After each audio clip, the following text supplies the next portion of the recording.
साताऱ्यातील पाटणमध्ये भाजपची ताकद वाढली। पाटणकर पिता पुत्रांचा भाजपात पक्षप्रवेश पाहायला मिळतोय। विक्रमसिंह पाटणकर, सत्यजित सिंह पाटणकर भाजपात त्यांनी पक्षप्रवेश केला।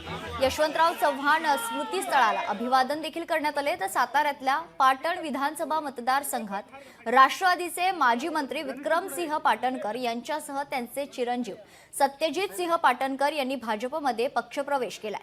या प्रवेशानंतर सत्यजित पाटणकर हे कराडमधील यशवंतराव चव्हाण यांच्या स्मृतीस्थळाला अभिवादन करण्यासाठी दाखल झाले होते। अभिवादनानंतर त्यांनी माध्यमांशी संवाद साधला।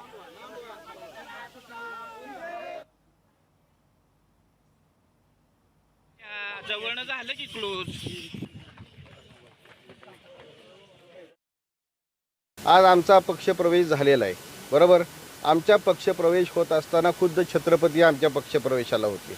आमच्या पक्षप्रवेशाला या देशातील सर्वात मोठी जी शक्ती आहे ती भारतीय जनता पार्टीची शक्ती, त्या महाराष्ट्र राज्याचे अध्यक्ष या पक्षप्रवेशाला होते आणि पाटण तालुक्यातील सर्वसामान्य जनता या पक्षप्रवेशाला होती। जरी मुंबईला पक्षप्रवेश असला तरी सुद्धा प्रेमाखातील गोरगरीब लोक तिथं पक्षप्रवेशाला होते आणि छत्रपती असल्याशिवाय अजून काय तुम्हाला पाहिजे।